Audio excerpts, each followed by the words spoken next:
그러기를 원합니다. 우리 옆 사람과 그렇게 한번 인사합시다. 행복한 가정 만듭시다 라고 한번 인사합시다. 여러분의 가정이 행복한 가정 되기를 예수님 이름으로 축복합니다. 5월 가정의 달입니다. 특별히 5월 7일 오늘 첫째 주는 어린이 주일입니다. 하나님이 기뻐하시는 성령 충만한 가정, 또 우리의 자녀들이 온전히 믿음으로 세워지고 하나님 앞에 아름답게 쓰임받는 그런 자녀로 하나님 앞에 늘 세워져 가도록 기도하고, 또 성령의 도구로 쓰임받는 그런 우리 자녀들이 되기를 예수님 이름으로 축복합니다. 오늘 우리가 살피려고 하는 이 사사기는 사실 굉장히 슬픈 스토리가 많습니다. 어떻게 보면 성경의 말씀 가운데 가장 가슴 아프고 가장 힘든 이야기들이 이 안에 담겨져 있습니다. 실패의 내용이 너무너무 많습니다. 오늘 우리가 살피는 이 삼손의 가정도 마찬가지입니다. 삼손의 아버지 마노아와 그의 아내, 다시 말하면 삼손의 부모님은 삼손이 태어날 때 부푼 기대를 가졌습니다. 삼손을 통해서 하나님의 놀라운 영광을 드러내며 주님이 참으로 원하시는 그런 아들로, 그런 사람으로 세워가기를 소망했습니다. 그러나 오늘 삼손의 삶, 그의 사사의 20년의 삶을 보면 부모의 기대와는 정반대, 실패, 아픔과 고통으로 가득 찬 그의 삶을 우리는 발견할 수가 있습니다. 왜 이런 아픔과 고통으로 끝나는 이런 실패의 사람으로 삼손이 끝날 수밖에 없었는가? 다름이 아니라 자신의 본분, 자신의 사명을 잃어버리고 살았기 때문에 그렇습니다. 이솝 부하에 이런 이야기가 나옵니다. 개와 당나귀가 한 집에 이렇게 살았습니다. 그런데 유독 주인은 개만을 귀여워하고 좋아했습니다. 이 당나귀가 생각하기에 우리 주인은 왜 개만 저렇게 귀여워하고 좋아할까? 도대체 그 이유가 뭘까라고 이렇게 생각했습니다. 곰곰이 생각하고 지켜보는 가운데 어느 날 그 이유를 알게 됩니다. 그 이유는 다름이 아니라 개가 주인이 들어오니까 꼬리를 흔들고 나가서 막 반겨주는 거예요. 그래서 당나귀가 이렇게 생각합니다. 바로 저거구나. 주인한테 귀여움을 받고 주인한테 이쁨을 받는 비결이 바로 저거구나. 그렇게 생각하고 당나귀도 다음날 주인이 나갔다가 돌아오자 우리를 뛰쳐나갑니다.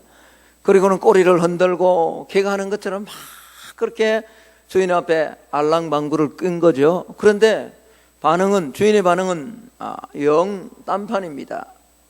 해초리로 당나귀를 때리더만 기둥으로 가서 묶고는 그냥 강하게 이 회초리를 때렸다라는 이야기입니다.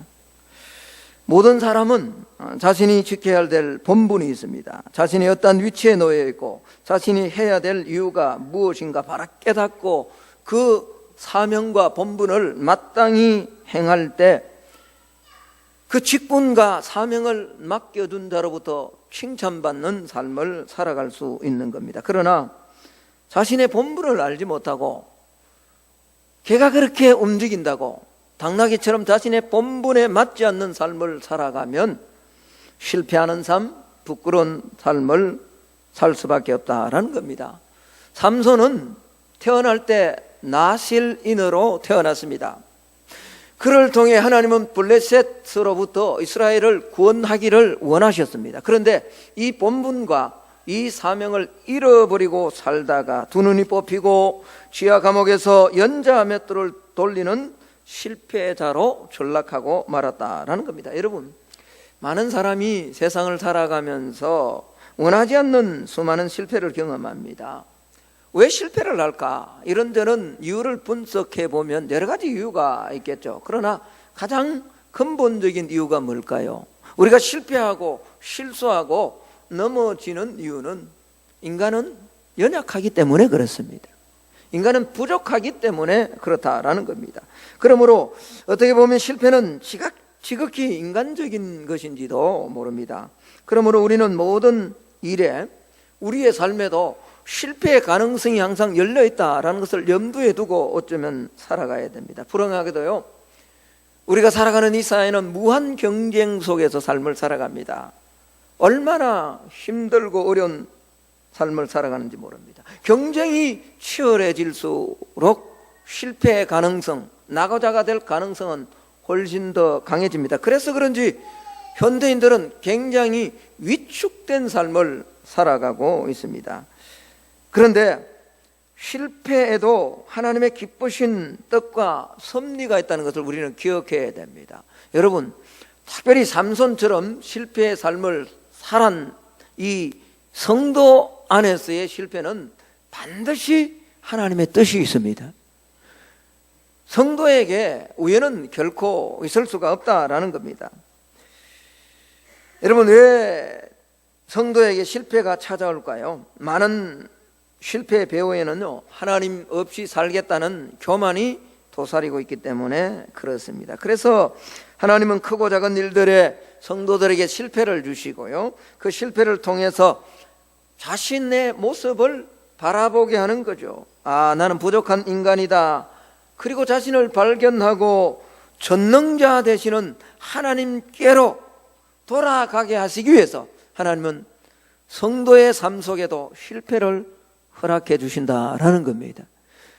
삼손의 부모들이 삼손을 아름답게 키우기를 원했지만 실패한 것 또한 마찬가지입니다. 오늘 이 시대를 살아가는 우리 또한 마찬가지입니다. 우리의 삶에, 우리의 가정에 실패가 오는 이유는 그 실패를 통해서 다시 한번 하나님을 바라보게 하시기 위해서 하나님은 성도의 가정에도, 성도의 삶에도 실패를 허락하신다라는 겁니다. 두 눈이 뽑힌 채 감옥에 맷돌을 돌리고 있는 이 삼손, 그 맷돌을 돌리는 삼손을 복수심과 호기심으로 들던 3,000명의 군중, 아니 3,000명보다 더 많은 군중들이 그를 지켜봅니다. 이렇게 군중들 앞에 불려나와 공마단에 어릿광대처럼 제주를 부리는 삼손의 이 비참한 모습, 이 삼손의 모습은 오늘 실패의 아픔과 고통 앞에 고스란히 노출되어 있는 연약한 현대인의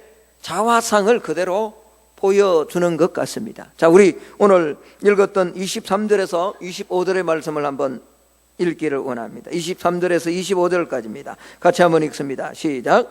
블레셋 사람의 방백들이 이르되 우리의 신이 우리 원수 삼손을 우리 손에 넘겨주었다 하고 다 모여 그들의 신 다곤에게로 큰 제사를 드리고 즐거워하고 백성들도 삼손을 보았으므로 이르되 우리의 땅을 망쳐놓고 우리의 많은 사람을 죽인 원수를 우리의 신이 우리 손에 넘겨주었다 하고 자기들의 신을 찬양하며 그들의 마음이 즐거울 때 이르되 삼손을 불러다가 우리를 위하여 제주를 부리게 하자 하고 옥에서 삼손을 불러내매 삼손이 그들을 위하여 제주를 부리니라. 그들이 삼손을 두 기둥 사이에 세웠더니, 얼마나 비참한 모습입니까?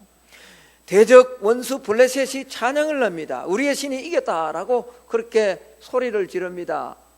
반면에 하나님의 성령으로 말미암아 잉태되었고 하나님의 능력과 힘을 받았던 삼손은 어릿광대처럼 짐승처럼 두 눈이 뽑혀서 오늘 그 캄캄한 지하 감옥에서 있다가 끌려 나와서 비참한 모습으로 맷돌을 돌리고 제주를 부리는, 여러분, 이 모습이 어쩌면 죄악에 노출되어 세상의 조롱과 모욕거리가 되어서 연약한 모습으로, 실패의 모습으로 삶을 살아가는 현대인의 삶을 어쩌면 고스란히 대변해 주는지도 모른다라는 겁니다. 왜 삼손은 이런 실패 앞에 직면했을까? 우리는 그 이유를 오늘 좀 살피면서 어떻게 이 실패의 삶에서 그는 하나님의 사명, 마지막 삶을 의미 있게 보냈는가 한번 살피면서, 오늘 하나님께서 우리에게 맡겨주신 자녀와 가정, 우리에게 주어진 은사들을 하나님이 기뻐하는 사명에 맞는, 본분에 맞는 그런 삶을 살아가는 저와 여러분이 될 수 있는 교훈을 얻는 귀한 시간이 되기를 예수님 이름으로 축복합니다. 왜 삼손은 이런 실패를 할 수밖에 없었는가? 하나님께서 주신 복을 충성스럽고 지혜롭게 사용하지 못하고 남용하고 오용했기 때문에 그렇습니다. 하나님은 삼손에게 남다른 복을 주셨습니다. 삼손은 좋은 환경에서 태어났습니다. 사사기 13장에 보면요, 삼손이 태어날 때 하나님의 신 여호와의 사자가 나타나서 이렇게 아들을 줄 것이다 라고 삼손의 출생을 예언해 줍니다. 무슨 말입니까? 수태고지를 받았다는 거죠. 이건 놀라운 복입니다. 여러분, 성경의 인물 가운데, 아니 이 세상에 태어난 사람들 가운데 어느 날 태어날 것이다 라고 그렇게 예언되고 태어난 사람이 얼마나 됩니까? 우리 주님이 그렇죠. 그 외에 몇 사람이 이런 예언을 받고 태어납니까? 많지 않습니다. 흔하지 않습니다. 그런데 삼손은 뭐죠? 그런 여호와의 사자의 예언을, 수태고지를 받고 태어났다라는 겁니다. 그리고 그는 태어나면서 하나님이 태어날 때부터 하나님 앞에 드려진 구별된 나실인의 삶을 살겠다라고 약속을 받고 태어났습니다. 구별된 삶을 살 수 있도록 하나님은 그에게 특별한 능력을 허락해 주신 거죠. 사사기 13장 24절 25절에 보면요, 이런 수태고지를 받았던 삼손의 어머니가요, 태어날 때 보통 이름은요, 자녀의 이름은 유대인들은 아버지가 짓습니다. 그런데 이 삼손의 이름을 그의 어머니가 지었다라고 이야기를 해요. 이유는 뭔지 모르겠습니다. 어쨌든 이름을 지을 때 어머니가 이름을 삼손이라고 짓습니다. 여러분, 삼손의 뜻이 뭡니까? 작은 태양, 태양 같은 사람. 무슨 의미일까요? 태양같이 빛나고 소망을 끼치고 이스라엘 민족을 블레셋의 압박으로부터 구원하는 그런 삶을 살라고 하나님은 어머니를 통해 그런 이름을 지어줬습니다. 엄마가 그런 이름만 지은 것이 아니라 성경은 오늘 그렇게 이야기합니다. 그가 자랄 때 하나님께서 그에게 복을 주셨다라고 말합니다. 자, 우리 13장으로 한번 넘어가 봅시다. 13장 24절 말씀입니다. 386페이지입니다. 우리 같이 한번 읽어보겠습니다. 같이 읽습니다. 그 여인이 아들을 낳음에 그의 이름을 뭐라고요? 삼손이라 하니라. 그 뒤가 중요합니다. 그 아이가 자라매 여호와께서 그에게 뭐 했다고요? 복을 주셨다. 여호와께서 누구에게요? 삼손에게 복을 주셨다는 거죠. 여러분, 삼손에게 어떤 복을 주셨나요? 오늘 25절 말씀을 한번 보십시다. 25절 13장 25절입니다. 같이 한번 읽습니다. 시작. 소라와 에스다올 사이 마하네단에서 여호와의 영이 그를 움직이기 시작했다. 삼손이 자랄 때 하나님이 삼손에게 복을 주시는데 그 복이 뭐라고요? 한번 따라 합시다. 성령이 함께 하시는 복. 이게 얼마나 큰 복입니까? 하나님이 함께 하시는 복, 이걸 가리켜서 임마누엘이라고 합니다. 여러분, 복 중에 가장 큰 복은 하나님이 함께하는 복인 줄로 믿습니다. 삼손에게 성령이 함께 하심으로, 그의 마음을 주장해 주심으로 하나님이 이루실 그 뜻을 충분하게 이룰 수 있도록 삼손에게 복을 주셨습니다. 그런데 문제는 하나님이 주신 이 복을 제대로 충성스럽고 지혜롭게 사용하지 못했다는 겁니다. 하나님을 위해서 써야 되는데 개인의 복수를 위해서. 여러분, 기분 나쁘니까 뭐죠? 블레셋 밭에다가요, 여우 300마리를 잡아서, 여우 한 마리 잡는다는 것도 쉽지 않아요. 그런데 300마리를 잡아서 묶어서 뭐죠? 밭에 풀을 질러버립니다. 개인적 복수를 위해서. 하나님께서 구별된 모습으로 블레셋 사람으로부터 이스라엘 민족을 구원하기 위해서 성결한 삶을 살도록 그렇게 나실인의 은혜를, 힘을 주셨는데 그 힘을 뭐죠? 성적 욕망을 채우는데 그는 사용하고 맙니다. 하나님이 주신 복을 충성스럽게 지혜롭게 사용하지 못하니까 결국 뭐죠? 그의 삶이 오늘 이 실패의 삶, 3,000명에 되는 군중 앞에서 어릿광대처럼 구경거리가 되어서 두 눈이 뽑히고 맷돌을 돌리는, 체조를 부리는 이런 아픔과 고통에 직면하고 말았다라는 겁니다. 여러분, 하나님께서 저와 여러분에게 복을 주실 때는 그것 가지고 내 욕망을 위해서, 내 기분을 채우고 내 것을 채우기 위해서 하나님이 주신 것이 절대로 아닙니다.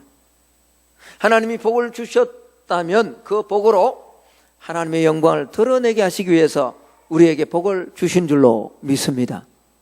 에스더서에 보면요, 태어나서 일찍이 부모를 여였던 에스더, 고아죠. 사촌 모르드게 밑에 자라던 그 보잘것없는 여인을 하나님은 뭐죠? 와스디라는 그 큰 127도나 되는 바사 페르시아 제국의 와스디의 왕후를 패해버리고 그 왕후의 자리에까지 하나님이 올려주십니다. 그런데 유대인 민족이 하만의 음모로 말미암아 위기에 빠집니다. 그때 모르드게가 에스더에게 그렇게 이야기합니다. 너를 통해서 우리 민족을 좀 구원해야 되겠다라고 할 때 하만이 그런 이야기를 합니다. 네가 왕비가 된 것은 이때를 위함이 아니냐라고 이야기를 합니다. 하나님이 왜 에스더를, 보잘것없는 에스더를 왕후로 세워두셨는가? 민족을 뭐 하기 위해서? 구원하기 위해서. 여러분, 하나님이 이 나라, 이 민족에게 복을 주셨습니다. 아멘? 가난하고 헐벗고 굶주린 이 민족에게 세계 10대, 11대 경제대국이 되도록, 자유민주 국가가 되도록, 신앙의 자유가 있는 이런 나라로 하나님이 복 주셨습니다. 아멘? 저와 여러분이요, 이런 시대를 꿈꿨습니까? 가정에 차가 한 대 이상, 어떤 가정은 3대, 4대가 있잖아요.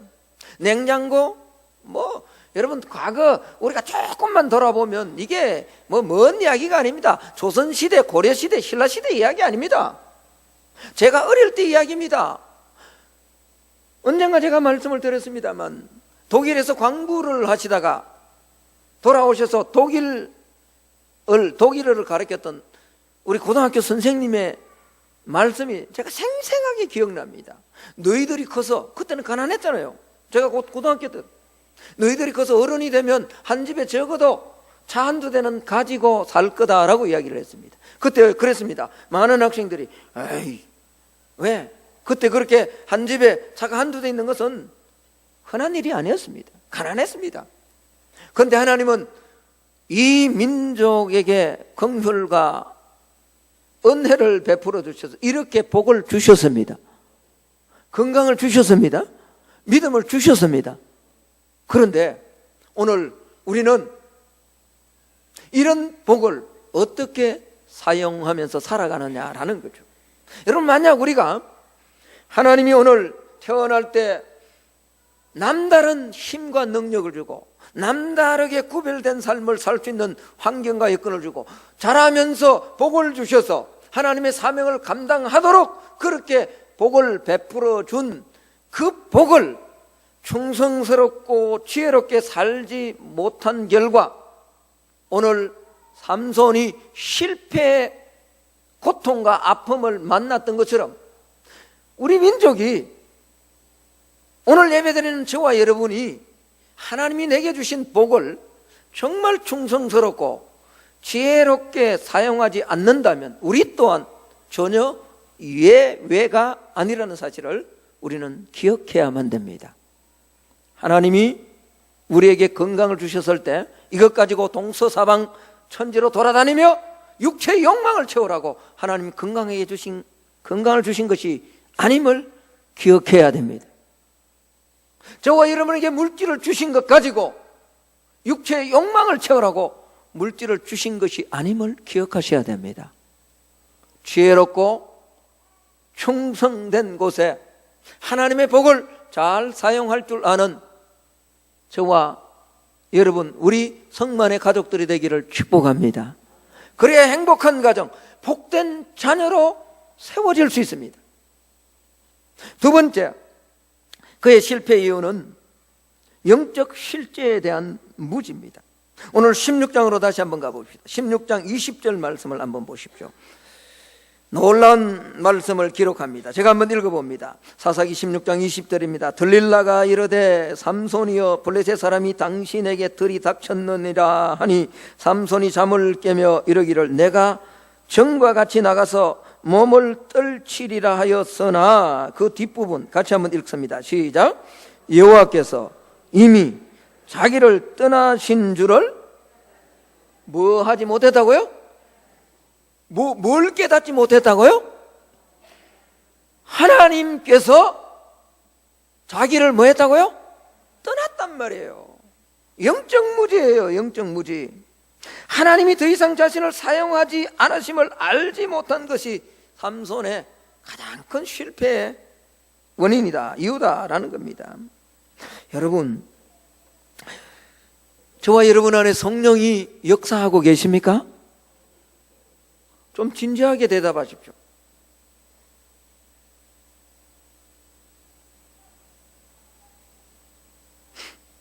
삼손이 왜 자신의 영적인 상태를 이렇게 깨닫지 못했을까요? 그것은 삼손이 서서히 무너졌기 때문에 그렇습니다. 영국인으로 평신도 신학자고 역사가요, 문학가였던 21세기 기독교 최고 변정가였던 C.S. 루이스라는 사람이 있습니다. 이분이 이런 말을 했습니다. 지옥으로 가는 길은 결코 벼랑이 아니다. 지옥을 향한 길은 밋밋한 내리막길이다. 사람들은 그 길을 기분 좋게 걸어가고 있다. 참 의미 있는 말입니다. 지옥으로 가는 길이요, 하나님이 우리의 주신 은사와 능력을 거둬가시고 성령으로 역사하지 않는 것이 어느 날 갑자기 팍 그렇게 일어나지 않는다는 거예요. 지옥으로 가는 길이 이렇게 해서 내가 지옥으로 가네, 그렇게 깨닫도록 하면 다 뭐죠, 돌아서죠. 그런데 이 길은 사람이 의식하지 못하는 사이에 밑바닥까지 서서히 내려가게 하는 밋밋한 길이다라는 겁니다. 서서히 조금씩 무너지게 하는 거죠. 그래서 죄는 늪과 같습니다. 늪, 서서히 빠지죠. 그러다가 어느 선을 넘으면요, 빠져나오지를 못합니다. 냄비 속 안에 개구리라 예화를 많이 들었죠? 여러분, 개구리를요, 좀 뜨거운 물에 그냥 집어넣으면요, 뜨겁다고 팍 튀어나옵니다. 그런데 냄비 안에 개구리를 넣고요, 온도를 올리는데 아주 미세하게 조금씩 올리면요, 시간을 두고 조금씩 가열하면요, 이 개구리가요, 자기 몸이 삼겨지는 것을 모르고 그 안에서 뭐죠? 떳떳하잖아요. 우리 이제 어른들 제 나이만 돼도 그렇더라고요. 목욕탕 들어가니까 떳떳하다, 뜨겁다 해야 되는데 뭐죠? 들어가면 뭐죠? 시원하다 그래요. 그 의미가 있는 말이에요. 안에서요, 서서히 온도를 가니까 죄를 통해서 우리의 영혼들을 서서히 죽이고 있는데, 삶고 있는데, 오늘 많은 성도들이 삼겨가는 자신의 영혼을 발견하지 못하더라라는 겁니다. 최근에 제가요, 지금 많은 것을 깨닫고 있습니다. 그리고 조심스럽게 내 신앙의 상태를 점검하며 하나님 앞에 회복되어져 가려고 많이 노력을 합니다. 돌아보니요, 나도 모르게 서서히 하나님께 열정을 바치지 않고 주님께 온전한 삶을 바치지 않아도 괜찮을 것 같아서 조금씩 주님 곁에서 멀어지는 것, 여러분 기억하셔야 됩니다. 밋밋한 길입니다.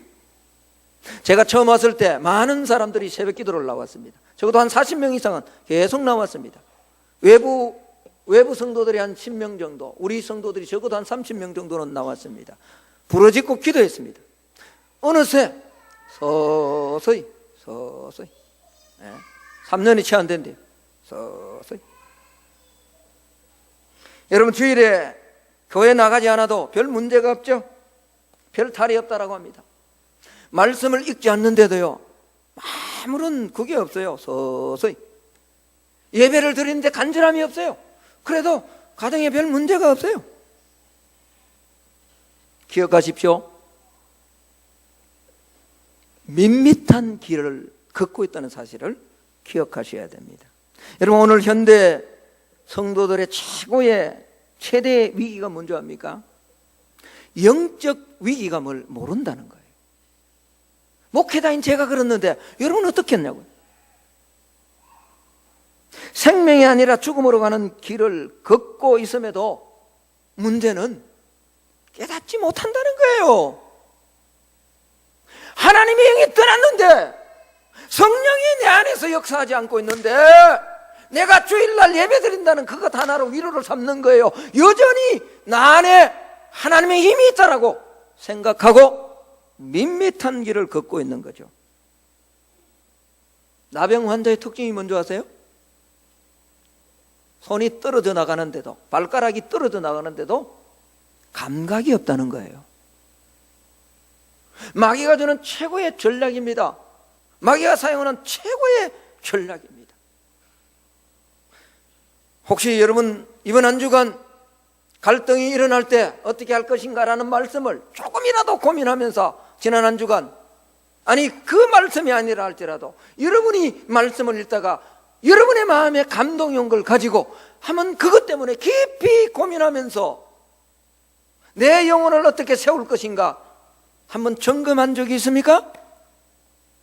내 가정, 내 자녀들을 보며 우리의 자녀들이 육신적으로 아무런 문제가 없지만 저렇게 살아서는 안 된다는 아픔을 가지고 하나님 앞에 한번 엎드린 적이 있습니까?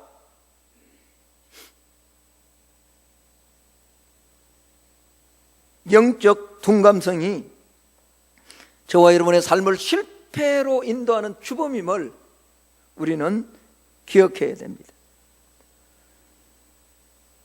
여러분, 껍데기만, 형식만 가진 신앙은 결코 우리 신앙에 영적 힘을 주지 못합니다. 하나님이 함께 하시는 은혜와 감동을 형식의 신앙으로는 절대로 경험할 수가 없습니다. 삼손은요, 여전히 하나님 함께 한다라고 생각한 거예요. 깨닫지 못한 거예요.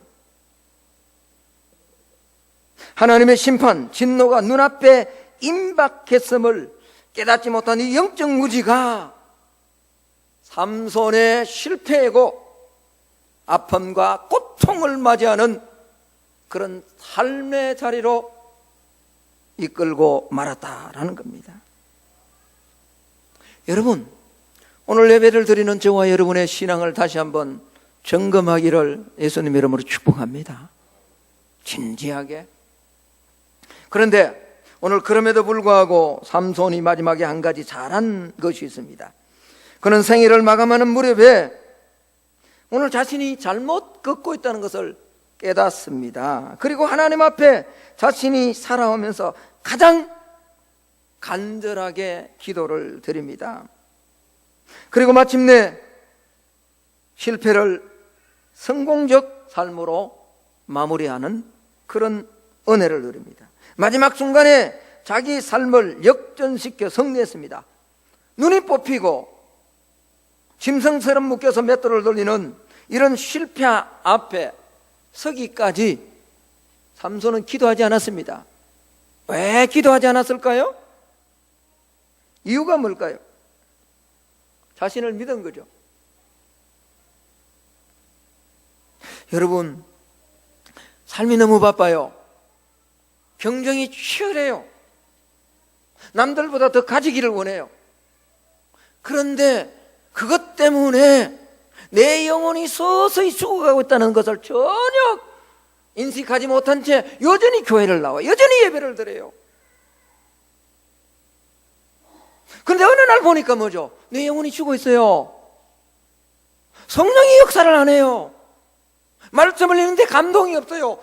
성도들의 삶의 아픔이 있는데 내 심령 가운데 눈물이 나지 않아요. 한 2주 전에 제가 그걸 발견했어요. 죽고 있는 거예요. 교회가 죽고 있는 거예요. 가정이 죽고 있는 거예요. 내 영혼이 죽고 있는 거예요. 깨달았습니다. 하나님, 다시 한번 힘을 주십시오. 다시 한번 은혜를 주십시오. 여러분, 그렇게 돌아섰더니 하나님이 내게 은혜를 주셨어요. 그때부터 계속해서 말씀 읽는 것이 복입니다. 저녁에 잠이 안 와요. 여러분, 제가 잠 안 오는 것은 오해하지 마세요. 이것도 한 부분입니다만 늘 그렇지는 않겠죠. 그렇게 하나님 앞에, 하나님, 이게 아닙니다. 내가 무슨 교회 크게 달 아닙니다. 하나님, 내 속을 더 정결케 하시고 다시 한번 은혜를 주셔서 맡기신 영혼들 앞에 진실하게 서게 하옵소서. 그랬더니요, 말씀을 했는데 저녁 12시가 넘고 한때로는 1시가 돼도 잠이 안 올 만큼 하나님의 말씀이 달콤함으로, 그야말로 주의 말씀이 꿀송이보다 더 단 은혜를 주셨어요. 제가 2주 전부터 읽고 지금까지 읽은 게, 딱 오늘 아침에까지 읽은 게 한 장도 빠짐. 장을 다 읽으면서 장 제목을 보면서 읽은 성경이, 2주 동안에 읽은 성경이 오늘 욥기서 24장까지 읽었습니다.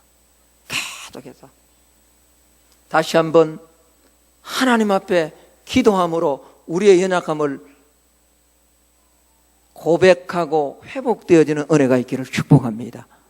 오늘 16장을 한번 보십시오. 28절입니다. 이게 욥의 삼손의 삶을 바꾸는, 실패를 극복하는, 아픔과 고통의 실패를 사명을 감당하는 그런 삶으로 바꾸는 비결이었습니다. 자, 우리 28절을 크게 같이 한번 읽읍시다. 읽고 말씀을 마칠까 합니다. 28절입니다. 크게 한번 같이 읽습니다. 시작. 삼손이 여호와께 부르짖어 이르되 주 여호와여 구하옵나니 나를 생각하옵소서. 하나님이여 구하옵나니 이번만 나를 강하게 하사 나의 두 눈을 뺀 블레셋 사람에게 원수를 단번에 갚게 하옵소서. 할렐루야. 원수들 앞에 내 이름이 세워지도록 기도하지 않았습니다. 그는 진지하게 하나님 앞에 회개했습니다. 그리고 하나님 나를 태어나게 하시고 내게 어머니에게 예언해 주신 그 말씀, 나실인으로 블레셋으로부터 우리 민족을 구원하기 위해서 나를 태어나게 하신 그 사명을 실천할 수 있도록 한 번만 하나님 다시 내게 힘을 주옵소서. 하나님의 이 기도를 들어주신 줄로 믿습니다. 그래서 그가 죽을 때 살아있을 때보다 더 많은 대적들을 물리치는 하나님의 사명을 감당했다라고 오늘 성경은 우리에게 말씀하고 있습니다. 하나님은 저와 여러분이 아픔과 고통의 실패, 내 자녀가 그런 모습으로 지금 살고 있습니다. 우리의 가정이, 우리의 자녀의 영적 상황이 지금 그렇다 할지라도 하나님은 그 자리에, 실패의 자리에서 마냥 좌절하고 낙담한 모습으로 살아가는 것을 원치 않았습니다. 하나님은 다시 한번 원래의 모습, 아버지 마노아와 삼손의 어머니를 통해서 삼손이 승리하는 삶을 살기를 바랐던 그 모습 그대로 하나님은 삼손에게 힘을 주셨습니다. 언제요? 언제? 하나님 앞에 진실된 모습으로 회개하고 기도할 때 하나님 그런 은혜를 주신 줄로 믿습니다. 여러분, 5월 한 달, 가정의 달, 어린이 주일, 어버이 주일, 우리 단합 때 다 좋습니다. 5월 28일 초청 주일까지 다 좋습니다. 그러나 가장 중요한 것 하나가 있습니다. 그건 다름이 아니라 내 영혼이 어떤 영적 상태에 있는가를 점검하고 하나님 앞에 삼손이 기도했던 것처럼 진실한 기도를 하나님 앞에 드릴 수 있는 우리가 되기를 예수님 이름으로 축복합니다. 다시 한번 힘을 달라고, 하나님의 사명을 감당할 수 있도록, 본분을 잃지 않도록 하나님 은혜를 달라라고 할 때 하나님은 저와 여러분에게 은혜를 베풀어 주시고 사명과 본분을 감당할 수 있도록 힘과 능력을 다시 회복시켜 주실 줄로 믿습니다. 오늘 예배로 올라온 우리 모두가요, 내 자녀의 모습, 우리 가정의 모습, 나의 영적 상태의 모습을 잘 점검하고 그렇게 실패해서 회복으로 사명으로 바뀌어지는 삶을 살아가는 우리 모두가 될 수 있기를 예수님의 이름으로 축복합니다. 기도하겠습니다.